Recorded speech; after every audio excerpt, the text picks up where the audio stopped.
નમસ્કાર દર્શક મિત્રો, દેશ અને દુનિયાના સુપરફાસ્ટ સમાચારમાં આપનું સ્વાગત છે।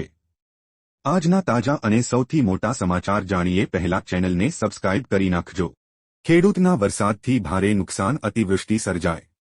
મગ્ર સૌરાષ્ટ્ર કચ્છની સાથે સાથે હાલારના બંને જિલ્લાઓ જામનગર અને દેવભૂમિ દ્વારકામાં તાજેતરમાં સતત અને ભારે વરસાદ વરસતા કૃષિ ક્ષેત્રમાં વ્યાપક તારાજી જોવા મળી રહી છે। ખેડૂતોને કરોડો રૂપિયાનું નુકસાન થયું છે। વિવિધ પાકો નાશ પામ્યા છે। ખેતીનો સોથ વળી ગયો છે। જામનગરની સરખામણીએ દેવભૂમિ દ્વારકા જિલ્લામાં તો અગાઉ પણ ભારે વરસાદ નોંધાયો હતો। આ ભારે વરસાદને કારણે ખેતીમાં થયેલા કરોડોના નુકસાન અંગે હજુ સુધી સરકાર લેવલે કોઈ નિર્ણયની જાહેરાત થઈ નથી।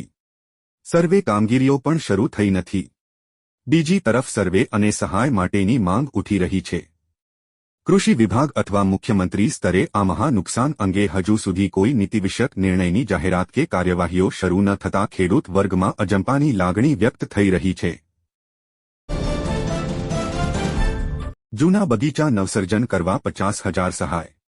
જે કોઈપણ ખેડૂત મિત્રો બાગાયત ખેતી કરી રહ્યા છીએ અને જેમને આંબા તથા લીંબુના જૂના બગીચાઓ છે, તો તેમના નવસર્જન કરવા માટે સરકાર દ્વારા સહાય આપવામાં આવી રહી છે। આયોજનની અંદર જે કોઈપણ ખેડૂત મિત્રોને આંબાના ભાગના અંદાજિત 30 વર્ષથી વધુ તથા લીંબુના પાકના 20 વર્ષની અંદાજિત જૂના બગીચાઓ હોય તો તેમના માટે નવીનીકરણ કરવા માટેના ખર્ચ સામે સરકાર દ્વારા સહાય આપવામાં આવી રહી છે। આ યોજનાની અંદર આંબાના એકમ ખર્ચના મહત્તમ રૂપિયા હેક્ટર દીઠ 80,000, કટિંગ, પ્રુનિંગ જેવા એકમ ખર્ચ, સાધનો, સર્વિસ વગેરે મહત્તમ રૂપિયા 40,000 હેક્ટરે, ગેપ ફિલિંગ માટે મહત્તમ રૂપિયા 20,000 હેક્ટરે ખર્ચના 50% અથવા મહત્તમ રૂપિયા 40,000 હેક્ટર બેમાંથી ઓછું હોય તે સહાય મળવા પાત્ર રહેશે।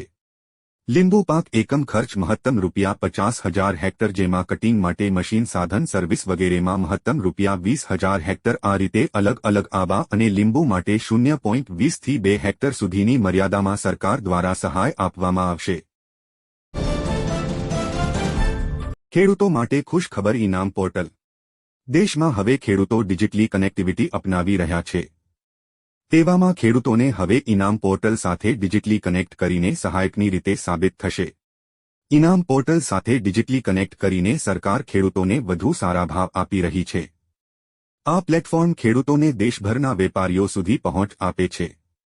તેમને શ્રેષ્ઠ ભાવ મેળવવામાં મદદ કરે છે।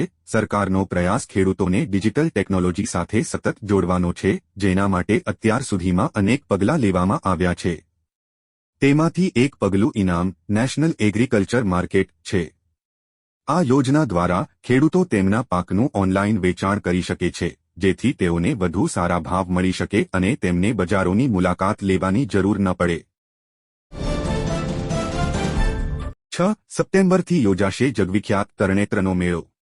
સુરેન્દ્રનગરના તરણેતર ખાતે આગામી 6 થી 9 સપ્ટેમ્બર દરમિયાન યોજાશે મેળો। સુરક્ષાને ધ્યાનમાં રાખી કુંડ અને તળાવ ફરતે તરવૈયા સહિતની ટીમ રહેશે તૈનાત, તો કાયદો વ્યવસ્થા જળવાઈ રહે તે માટે તંત્ર એલર્ટ રહેશે।